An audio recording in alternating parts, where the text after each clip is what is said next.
All right.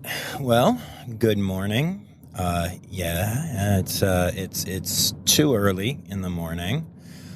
Drummers are not even legally allowed to be up at this time of morning, but I am for y'all, and actually for the sea turtles. So I am currently driving in my car along the Gulf of Mexico on this little strip of road that is barely large enough to fit two cars in some places, and heading towards an area of the beach where a sea turtle was spotted nesting last night. And so the plan here is to move forward and try to preserve and protect the nests, which is an interesting and important part of sea turtle conservation. So I am here with some people from Mote Marine Laboratory, which is an amazing place, organization, call it what you will. And I'm currently pulling a U-turn to park, and then we're going to go save some sea turtles and do some work and talk about it. So really excited to be here and be doing all of this. The estimate that's often used is 1 in 1,000 will make it from hatchling to adulthood. I think that's probably too high. Hello, I'm John Rossi. I'm a touring drummer with a passion for animal conservation. When I'm on the road, I spend as much time as possible visiting zoos, aquariums, and conservation organizations. Now, I want to share those places with you. I'll be talking to keepers, vets, conservationists, anyone who can help me in my mission of connecting my people to animals through their people. Join me on my Rossifari. Hi there, hello. Welcome to the first episode featuring in situ conservation work of the Rossifari podcast. Now, let me be clear, y'all. You have heard a lot of episodes of this podcast featuring in situ conservation work. But the difference here is that this interview is being brought to you from the field as the work is being done. This is a very cool and very different episode than anything you have heard to this point. We're going to start off with some very, basic reminders, though. Make sure you're following along on Instagram, Facebook, and Twitter at Rossifari, on TikTok at Rossifari Pod, and, make sure you've hit the subscribe button if you haven't yet so that you get 2 episodes a week automatically downloading to your podcast app. Beyond that, you can always go to patreon.com/Rossifari to get some cool perks by supporting the pod financially. And don't forget, Rossifari.com is out there. There's actually going to be a pretty cool refresh coming soon with some new exciting things y'all might be interested in, but I'm going to wait to announce that. And hey, last but not least, a friendly reminder, it's been a minute. If you could go, especially if you're doing iTunes or the Apple Podcast app to listen to this, and give me a 5-star rating, it really helps. And if you could take a couple seconds and write a review, it helps even more. I only recently found out that, I'm in the United States, and I can only see the ratings and reviews, even though it's my podcast, from the States. I found out that I have reviews and ratings in Australia recently, and I'm guessing that I do in other countries too, but I can't see them. Regardless of whether I can see them or not, though, it really helps people in whatever country you're in find the podcast if you take the time to do that. It is a great way to support me and my mission that takes very little time and costs you nothing. So if you would consider doing that, I would super appreciate it. And hey, if you're in a country and you have done ratings or reviews or have seen my ratings and reviews, take a screenshot and message it to me, rossifaripod@gmail.com, or just, DM me on any of the aforementioned social medias. I'm really excited to know that there are more of those things out there than I realized. Thank you. Okay, so today's episode is coming to you from Mote Marine Lab. Well, It's not, though. That's a lie. It is coming to you from the Gulf of Mexico, where I went out with Melissa Bernhard to find some sea turtle nests, mark them off, get some stats, and do some sea turtle conservation work. It was a really cool experience, but I want to start off by explaining a little bit about what Mote is, because over the next couple of months, you are going to hear 3 different episodes from Mote, and none of them are going to sound like each other. This isn't one of those things where I interview 2 keepers from the same zoo and you get some different stories and some of the same ideas all at once. Mote is a fascinating place. To start with, the main Mote buildings that you can go to are 2 aquariums that also have a bunch of research centers in them. But they have non-releasable sea turtles that you can get ridiculously close to. It is magical. They have otters and gators and fish and, other turtles, all the cool stuff that aquariums have, and they're just kind of a normal aquarium that way. Well, I don't know, I'd call it normal. It's pretty special. They even have a preserved giant squid that you can see, and I got to tell you, that is a sight, man. That is different than, I don't even know what I expected, but that was not it. It was fascinating to see one of those in person. Beyond the 2 buildings of Mote at what most people think of as Mote, they also have a separate campus devoted entirely to research that is closed to the public, but open to listeners of the Rossifari podcast, because I will be bringing you an episode from there. And then another one in Key West. On top of that, they are also opening another huge aquarium in downtown Sarasota, right next to the mall where I went and got my haircut and, visited the Apple store and stuff. This is an amazing organization that is so heavily involved in marine research, in helping stem problems with the red tide and with climate change and with sea turtle recovery. And it's just all this amazing stuff. Plus it's an aquarium. Mote is the coolest. Mote is absolutely the coolest place. And speaking of things that are super cool, I have to stop here to give super props to Stephanie Kettle, the public relations manager at Mote Marine Laboratory and Aquarium. Stephanie was one of the most amazing contacts I have ever had the privilege of working with on this podcast. She not only set me up with this incredible in situ interview, but also with 2 other really amazing ones that I'll be bringing you down the road a little bit. And honestly, if we hadn't run out of time because of the whole, me leaving to come to Vermont thing, I think we would have done more. There is so much going on at Mote. Stephanie is so proud of it, and she was so encouraging and so passionate about my mission that she hooked it up. This has been one of the best experiences. So Stephanie, from the bottom of my heart, thank you so much. But Stephanie is not who you will be hearing from today. You will be hearing from Melissa Bernhard, who is a sea turtle senior biologist and conservation manager at Mote. She's the one that actually, did all the work in the field while I asked questions and danced around excitedly, because I get really excited during this episode. So today you're going to get to hear all about what it's like going out and staking off these sea turtle nests, finding them, figuring out what we can figure out from them, and taking data collection, how the night team works, how the day team works. The manpower that goes into this is astonishing. I am so excited to bring all of this to you. And as many of you know, sea turtles are the OG species that I loved and one of my big 4 still.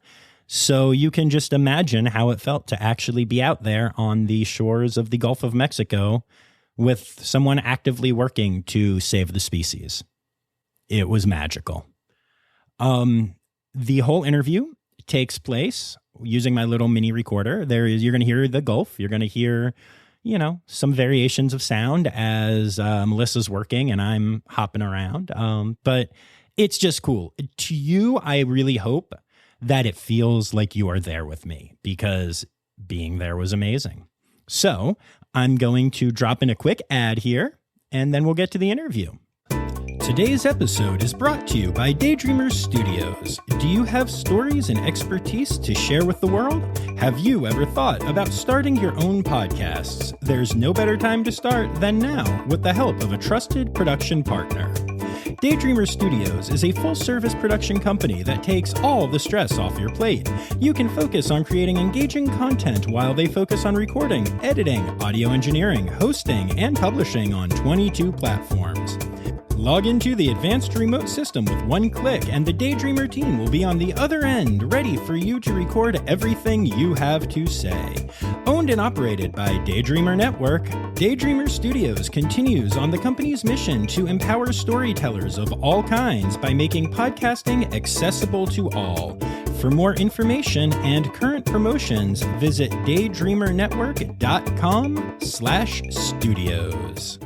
All right, y'all, it's time. Let's go celebrate some sea turtle rehabilitation, learn some fascinating facts about one of my favorite animals, and hey, if nothing else, kick back and listen to the waves floating by. It's a good time, y'all. Here is my interview with Melissa Bernhard of Mote Marine Laboratory and Aquarium.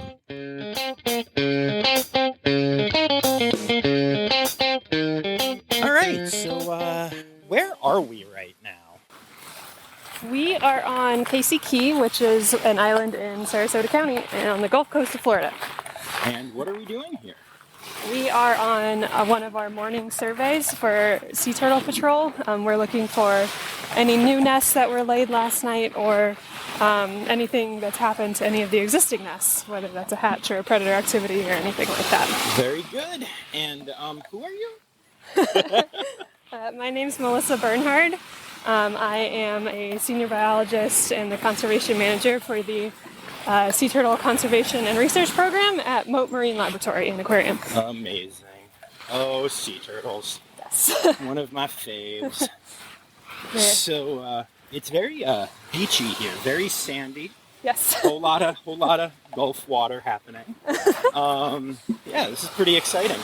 So how does this work? Explain to me and to my listeners how y'all find these nests and how you know that this happens. Yeah, so every morning during the sea turtle nesting season, which in our area is April 15th through October 31st, we patrol like we're doing right now at the waterline, where we can see any spot where a female sea turtle has emerged from the water. So when we find one, I'll show you. But it looks a little bit like a tractor crawled out of the ocean. Nice. And so they're pretty obvious once you know what you're looking for. And from that we can determine whether she nested or not, the species of turtle that she is. And if it is a nest, stake it off appropriately and collect the data that we need for it. That is awesome. And so turtles normally nest overnight, right? Is that most correct? species. Mostly, yeah, I know, right. I know some don't. I actually just saw an article yesterday about a turtle that nested during the day and people decided to ride it. Oh no. I don't like people. I like some people, but yeah. Yeah, that's a no-no. Yeah, no. So yeah. Quick hint to my listeners: if you see a sea turtle nesting on the beach, don't ride it. Feel like I don't really have to say that to any of you, but just in case, leave the nesting sea turtle alone. And so why is it so important to do this? So all species of sea turtle in the U.S. are either threatened or endangered, which means that their populations have been in trouble since the Endangered Species Act went into play back in the 70s.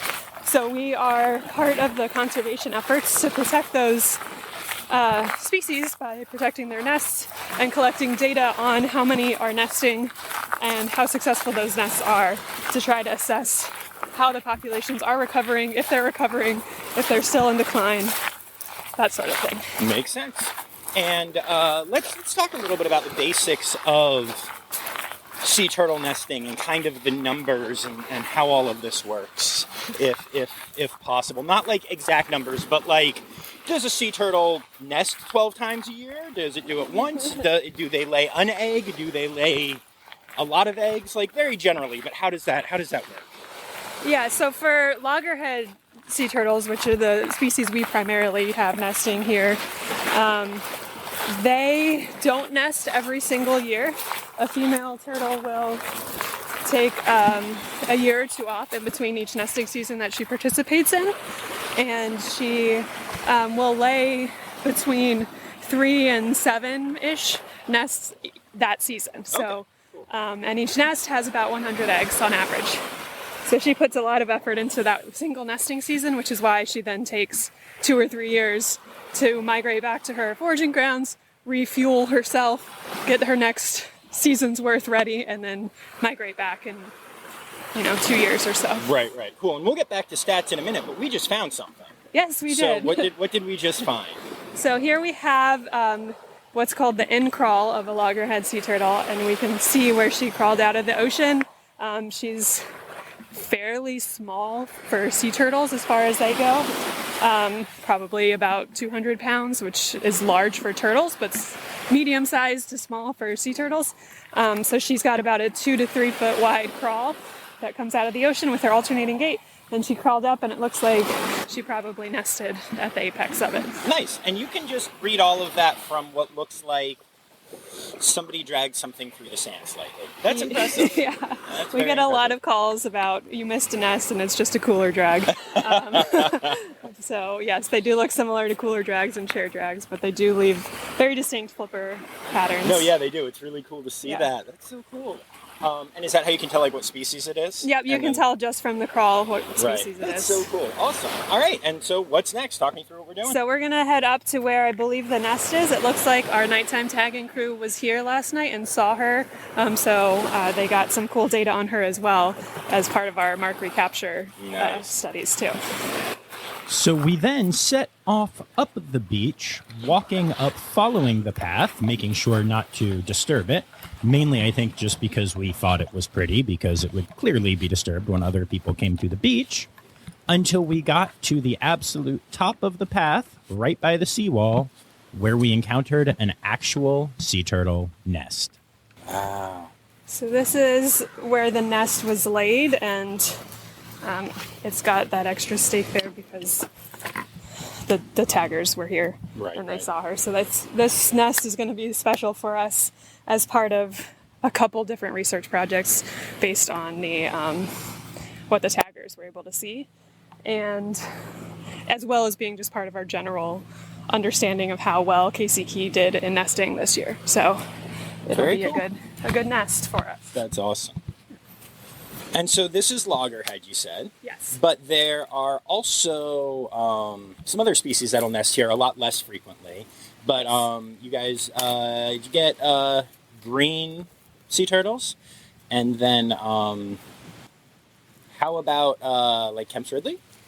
We have had a few Kemp's Ridleys. Okay. Every few years we probably get one. Okay. I'd say in our history we probably have 15 total Kemp's Ridley nests. So it's not a huge part of what we do, but they do happen. And how about leatherback? We have had some leatherback nests, and again, I think total we've had 5. Okay. And it was in two separate years. So wow. Interesting. And none of them have hatched, so we're not hugely important on the leatherback nesting scene. Gotcha. Which is fine with me because they're massive turtles and they make a big mess on the beach, and it's a lot more difficult to interpret than what this lovely loggerhead did for us. Very cool. Very cool. Yeah. Those noises that you were hearing, the clunking, was Melissa putting down her tools and starting her work as we kept speaking. Apparently she was missing part of her back flipper as well. Aw. Which is not uncommon, I would say. So then when people when the team finds the nest, they leave you a little note, right? A little official. There's a carbon copy of their data sheet so that I can, if I need to, understand some of what happened, or so we can keep this paired with our nesting data sheet. Okay. And then in the data, they're tied together, which is nice. Fascinating. This is really impressive. Yeah. And so each one of these stakes out here also is another nest that was laid at some point this season. It looks like there has been a lot of nest laying happening. Yes. I mean, for my listeners, as I'm looking down the beach, I can't even count the number of marked off nests that I'm seeing. It's literally every 5 feet, sometimes less. And that gives me a lot of hope, even though I know the species, a nest doesn't necessarily mean it's going to Correct. do well. And we'll talk about that in a minute. But yeah, no, that's really cool. Yeah, and we're on Casey Key, which is our densest nesting beach that we cover. And like I said, we're on the Gulf Coast, which is not the major nesting ground for sea turtles in Florida. The East Coast has probably 10 times the nesting. Wow. So they don't even stake every nest there because they can't. It's just there's too many. Right. But here, we stake everything, so you can see where every nest has been laid so far this year. It's really stunning. Yeah. And it's also stunning to sit here and look at these massive houses. There's a house that we are in front of right now that has a waterfall, y'all. They have a waterfall. And some famous people have some houses down here. And it's like really cool, this juxtaposition of the big houses and the wealth, and then the beach with all the sea turtleness. And it's just really exciting. So, since this is part of our sample and research, taking a measurement to the top egg of the nest. Oh my goodness, okay. Which is right here.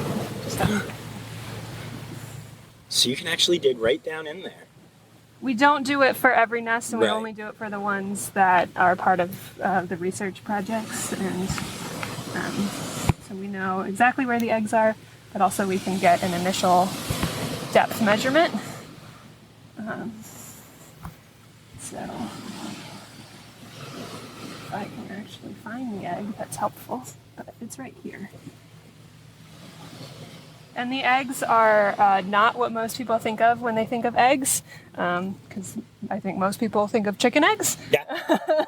These are perfectly round and spherical, and about exact mimics of ping pong balls, actually. Oh, wow. They don't have like a hard shell like a chicken egg either. You can't like crack it on like the edge of a counter. Right. They're more, gotta have a little more give to it. So there's that egg if you want to see it. Not that the listeners can, but you can. Oh my gosh, guys, I'm looking at a sea turtle egg. For those who have been listening for a while, you know what this means to me right now. This is... Oh, that's so cool. That's so cool. Sea turtles were my first animal love. The first time I saw a sea turtle at an aquarium, That was it? that was it. Everything changed immediately, and I just... Yes, this is a big deal. This is a real big deal. Awesome. Well, I'm happy to help. Thank you.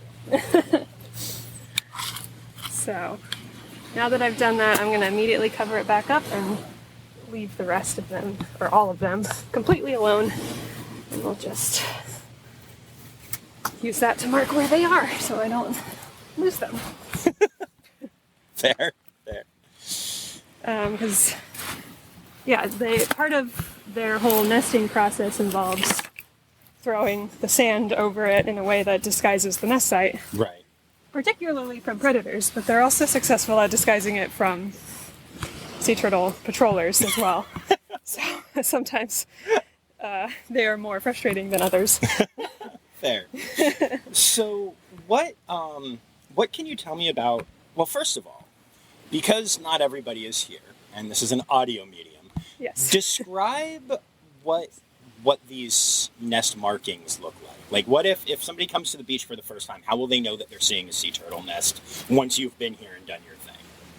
So the nests that are staked by us are just boring, basic yellow stakes. We have codes written on them that basically just identify which nest it is so that we can determine which nest it ties to, because I don't have these all memorized, unfortunately. Fair. So we've got the nest code ID on the stake, so if something happens, we can go into the database and say, this nest had a hatch, or this nest had a raccoon dig into it, or this nest washed out during the hurricane, or whatever it is. So that's most of it. Then we tie the stakes together with a bright pink flagging tape.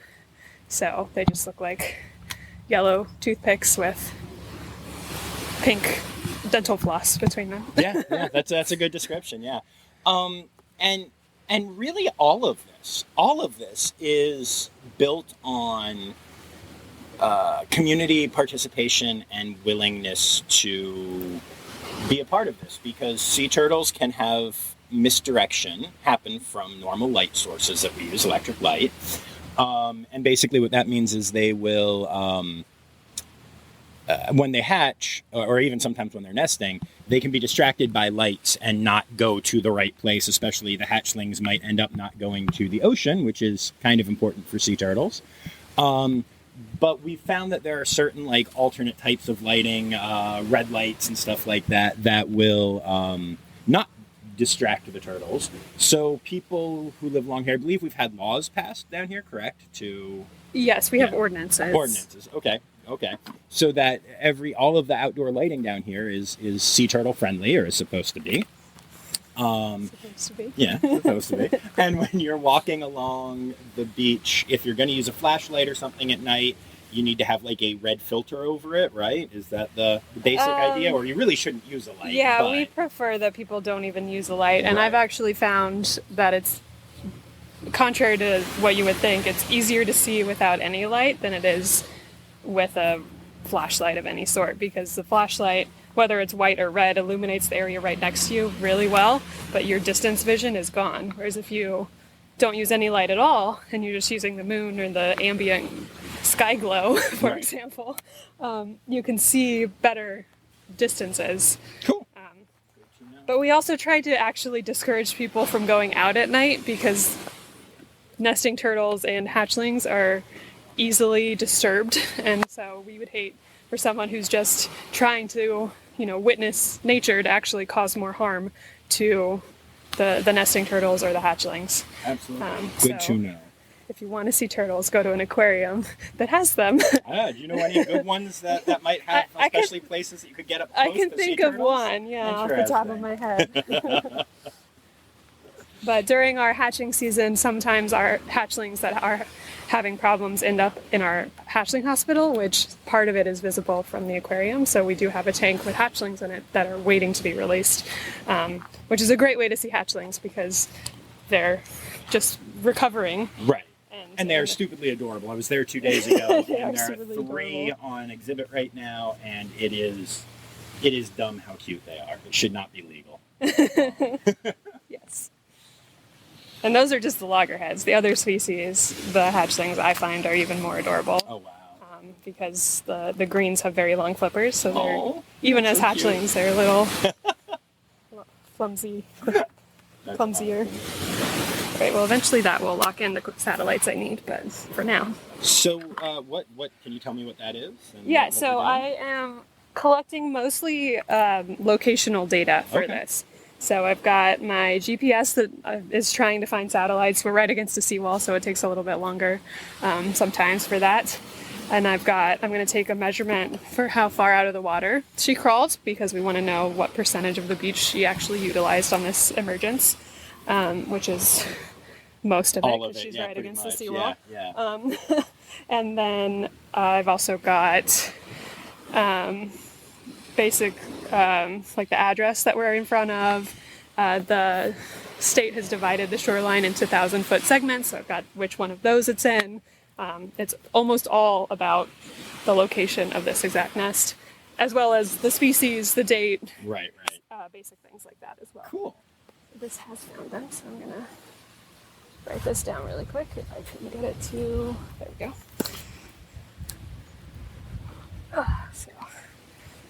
But aside from the data sheet, all that's left is really staking it off, and then that's a nest. That's amazing. And then we do however many more.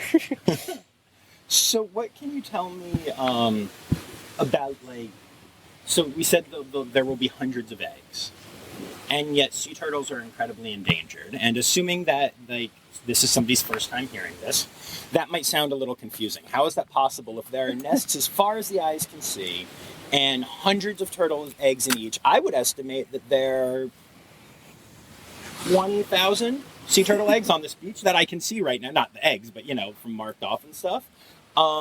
So how are they so endangered? What can you tell me about that whole thing and turtle mortality?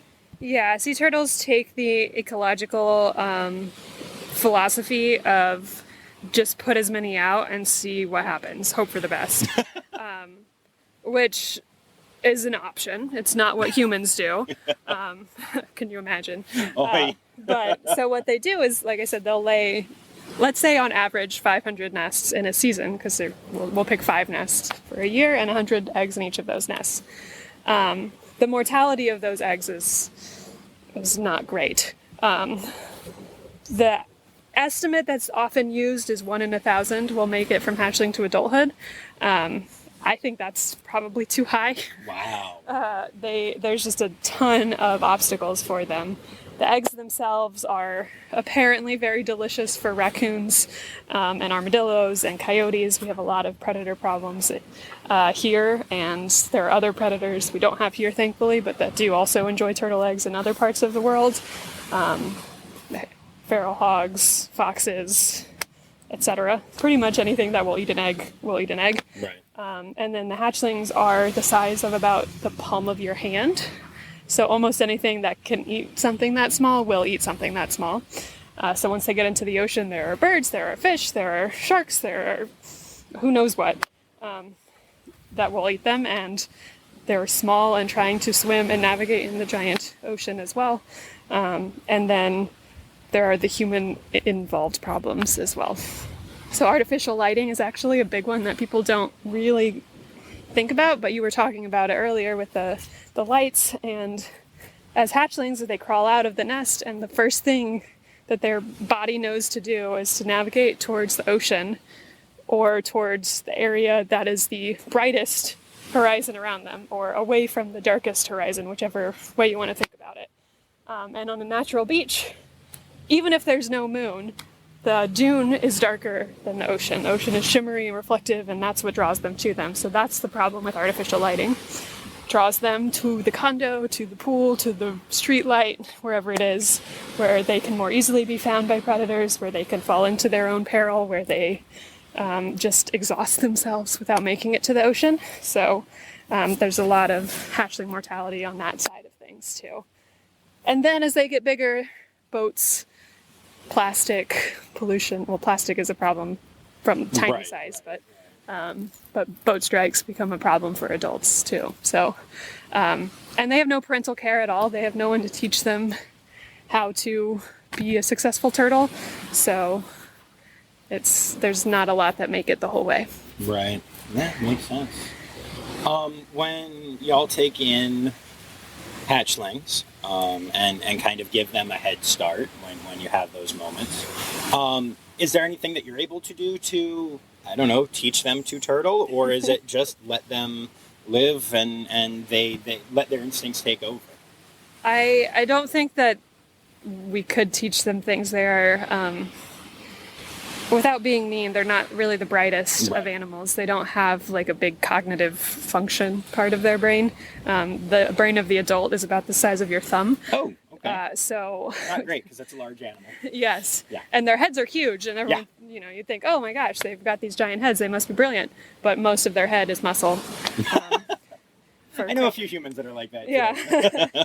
So, especially loggerheads. That's why they're called loggerheads, because they have giant heads that are full of muscle. And if you look at a loggerhead skull legally, you can see the big, huge openings that look like they should be for brain. But that's all jaw muscle attachment. And then in the center, there's a tiny little one that's like the size of your thumb. Right. And that's where their brain actually is. I have seen loggerhead skulls, and yes. I did not know that. That's actually really interesting. Like, I knew they weren't the brightest animal, but I didn't realize it was quite that was what they're working with. Yeah, and even the adults are, they're driven by instinct. We see turtles that are missing flippers that are still, going through the digging process with the little nub that's left. Right.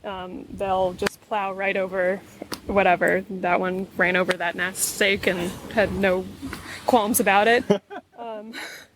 That's why they get stuck in beach furniture a lot, because they're just doing their thing and that's in their way. So they get stuck under the beach furniture, and hopefully they don't drag it into the ocean and with them and cause problems that way. But they'll flap right against a seawall, hit it, and turn around sometimes. So they're not using a lot of thinking. It's all instinct. This is what my body tells me to do, so that's what I'm doing. Makes sense.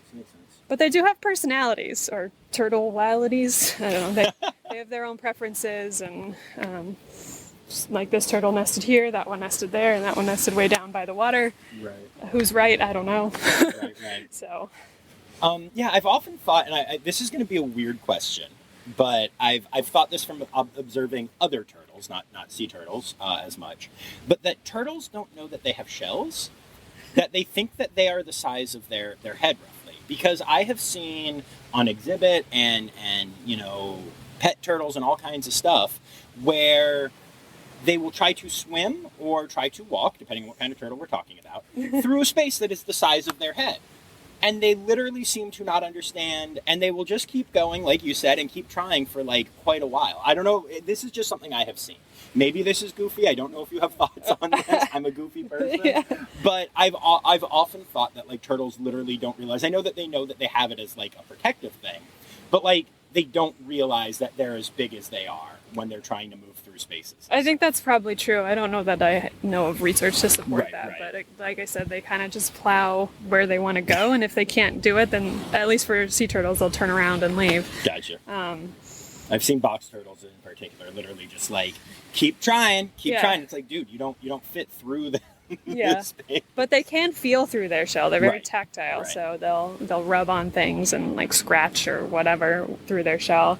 And sea turtles use their size in the ocean to help them when they're like taking a nap, for example. You never think of like where does a turtle sleep because there's not beds in the ocean. So they'll go and take a breath and then go down and like wedge themselves under something that will hold them in place. So they definitely know how to do that and must know their size enough to squeeze under something and not fully get stuck under it, because then she'll need another breath or he'll need another breath and we'll have to go back up and take one and then go down and wedge under somewhere else if they're still tired. Yeah, that makes sense. I know that a lot of turtles with bubble butt that are in captivity also do that so that they have a place where they can stick their butt to not float up. Yeah.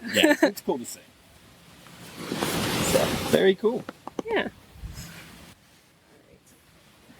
At this point, Melissa had to use all of her brain to do some paperwork stuff and science-y stuff. And so I wandered down to the water and I just started kind of rapping because I was really feeling everything that was happening that day. It's crazy to think I have a belief and a philosophy, and I like to laugh every time I stand in the ocean. I like to think about the fact that I could be standing in sea turtle pee right in that moment, which is a weird thought. And obviously it's super diluted, but it makes me happy because I'm a weirdo. And it's just crazy to think that like this amazing, process that's been happening for, gosh, I need to look up how long, but sea turtles are prehistoric. It's time for Interrupting John. 110 million years. That's right, y'all. The sea turtles that we know today came from a common ancestor roughly 110 million years ago. That evolution then changed into 4 different families of marine turtles. Okay, back to my random beachside ramblings as I stood with my toes in the Gulf of Mexico, thinking about turtle pee, because I'm a weirdo. There were versions of sea turtles that were around in the dinosaur era. And this has been happening on these beaches this whole time. And it's magical and amazing. And it's the same places that then people come and run and play and set up their beach chairs and go swimming. And, in a couple of hours, this beach is going to be filled with people. And there was a person walking their dog that walked right past all the work we're doing here. And it's actually a really hopeful and positive thing to be standing here thinking about the fact that we are finding a way, thanks to people like the sea turtle team at Mote, to coexist and to make this work. I mean, obviously, sea turtles are endangered. We need to do better as a species, and we need more amazing people like the team at Mote. But it's really amazing to be standing here at the water and realizing that, this is such a great example of where prehistory and history, or modern history, as we put it, collide and come together, and there are steps being taken to preserve both sides of it. I don't know. I think it's pretty fascinating. So after I had all of those wonderful thoughts and let you into my head for a minute, and for those of you that haven't completely given up on me being a weirdo and run off to find a podcast with a more sane host, it was then time to start staking the area around the turtle nest to let people know it was there and to not step on it. So do you need, what do you need to be allowed to be a person who's doing what you're doing right now? That's an excellent question. I am permitted through the state of Florida and hold a permit from Florida Fish and Wildlife Conservation Commission.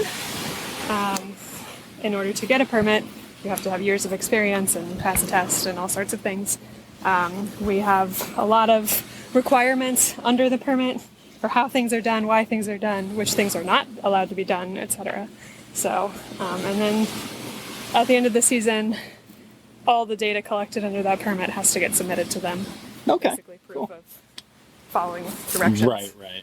Makes sense. And then they can use those data as well to do the statewide assessment of sea turtles, because we only have this little area and turtles cover much more than 35 miles in their lifetime, even as adults. So they can look at it at a much bigger scale, which is better for understanding the recovery of the species, or the lack of, depending on what's happening. So, but yes, permits are essential. Very cool. And so let's say that you're a person who's out walking the beach at night or early morning or just living your life. Mm-hmm. And, well, first of all, let's say that you see, we're going to go through 3 scenarios here. Let's say that you see, like you said, a cooler trail with flipper markings. What do you do? Who do you let know? How do you know? What can you do to help? So we survey every morning of the nesting season, every square inch of beach that we cover. So we usually can find it. Right. And we don't rely on public notification. However, they're welcome to let us know, especially if they see one and it's later in the day and it hasn't been dealt with yet. We may just be really busy and not have gotten to it, but they can always tell us and we can figure it out from there, because sometimes things do get missed. I mean, it's a lot to do. And oh, yeah. No. Some of them are a lot less obvious than this. There are some areas where the sand is really hard, so they don't push into it as much, it's just little scratchings. So yeah, they can always call us and let us know, and we'll figure out if we've already taken care of it or not. I think that's what you asked. Yeah.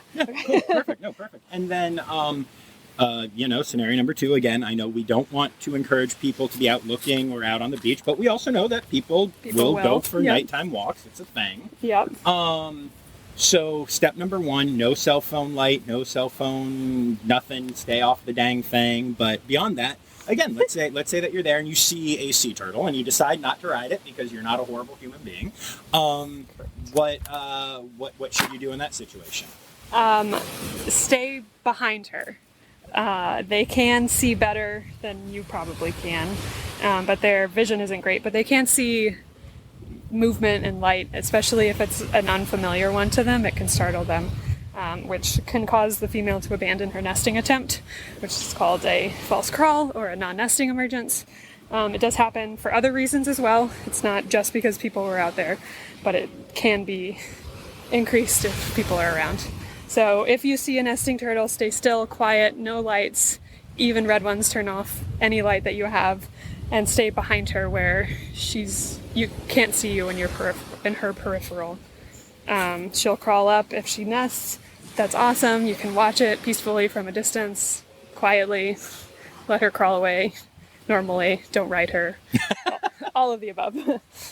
And then again, we'll be out there in the morning, or someone, right, wherever you happen to be, will be out there in the morning, and we'll probably document it the way that they do it. Cool. And then number 3, what do you do if you see hatchlings, other than squeal and delay?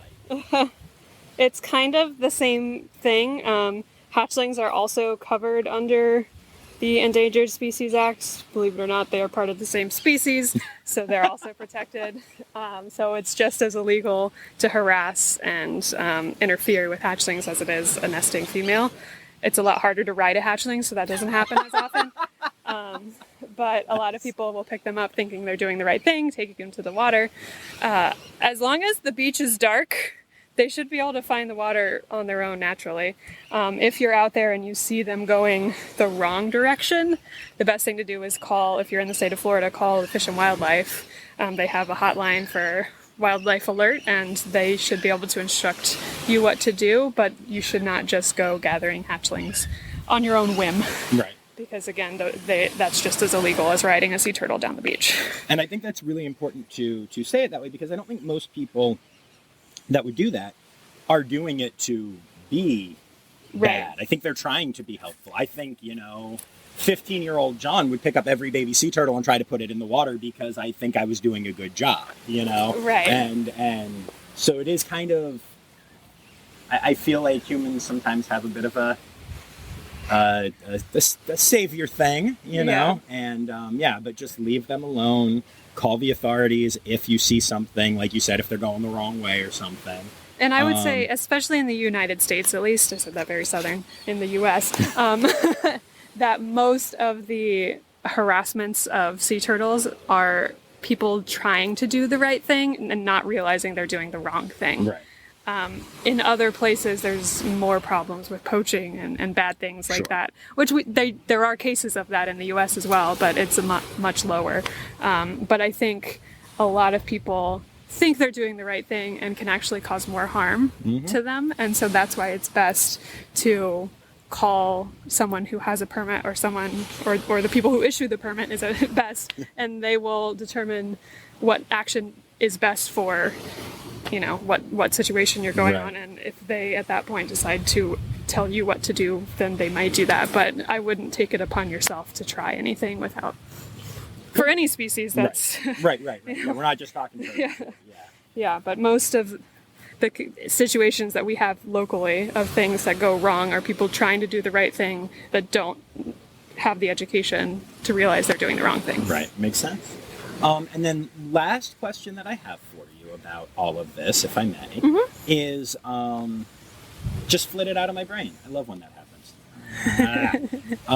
It's all good. This is why we edit the podcast. 25 to 30 years. No, is that not your question? 25 to 30 years to you too. What? I don't That's how long it takes a hatchling to become a mature adult. No, No, yeah, okay. yeah. It's a common question. So. That makes sense. No, good one. And I Yeah. remembered the question that I had. Perfect. So, how do you determine, or who determines, when you, and again, when I say you, I am speaking very specifically you, Me. Mote, the places that are allowed to do this, cannot stress that enough, take in a turtle, especially a juvenile, a baby. How do you have hatchlings at Mote right now? So most of the ones that we bring to Mote are some of them are from those excavations that I was telling you about, Right. where they were still in the nest and they have an injury. If their flipper was wrapped in roots, for example, they don't quite have the mobility yet. Or a predator has gotten into them right before they were going to hatch, where they're actually, full hatchlings, not eggs still, and has caused some damage. Or most common is probably from the disorientations, from the artificial lights telling them to go the wrong direction. Hatchling ends up in swimming pool. At that point, the hatchling has gone through what's called its swim frenzy, which is the first 72-ish hours. Once it gets into the ocean, it just swims constantly to get out to the weed line as quickly as it can. And so once it's gone through that, you can't release it on the beach because it won't swim. Gotcha, makes sense. It will right. kind of do more floaty things. So the ones that are in the tank at Mote have gone through that swim frenzy, and they're there floating around in They're the very tank. floaty, yeah. Yeah, and so they get released out offshore, so Right. they don't have to swim where they won't swim. Awesome. So Yeah, that makes a lot of sense. that's probably what most of them are from. Cool. It's time now, don't you know? We've come to the end of the show. But there's one tale left to go. You're gonna laugh and say, oh no. It's time for the Rossifari poop story. I don't have turtle poop stories, Poop story. but we, at the end of nests' lives, the ones that are part of our research or sample groups, we do what's called an excavation where we inventory the nest contents. And that happens no sooner than probably about 50 days into incubation. It can be as late as 80 days into incubation. And just imagine if you took the eggs out of your fridge and put them outside in your backyard for 50 days. So they're very stinky and unpleasant. And like I said, they don't have a hard shell. Right. So it's just kind of a leathery membrane almost. Oh, okay. So if you push it, it will pop. And if you're pulling these rotten eggs out of the nest to count them, there are multiple times where my finger has gone through a few eggs. Oh. Just by the motion of digging them out of the ground. Right. As part of the permitted excavation, I should say. Yeah, and the hatchlings themselves, we find live ones in the nest sometimes, and they're head first in dead rotten eggs sometimes, and flippers into their dead brethren. So, especially after a hurricane comes by during hatching season too, if there are a bunch of hatchlings that were ready to hatch and the hurricane washes over them and they all drown in the nest before they get out, which happens sometimes, then you get all of that. So Lovely. Not poop, but but very gross. But I would argue grosser than than turtle poop. All right. Well, thank you very much for talking me through this and letting me come out here. This has been really thrilling. Awesome.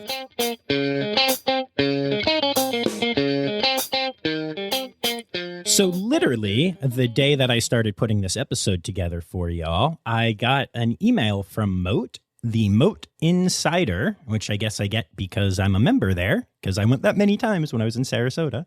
And they just had 27 loggerhead sea turtle hatchlings found disoriented in a Longboat Key pool.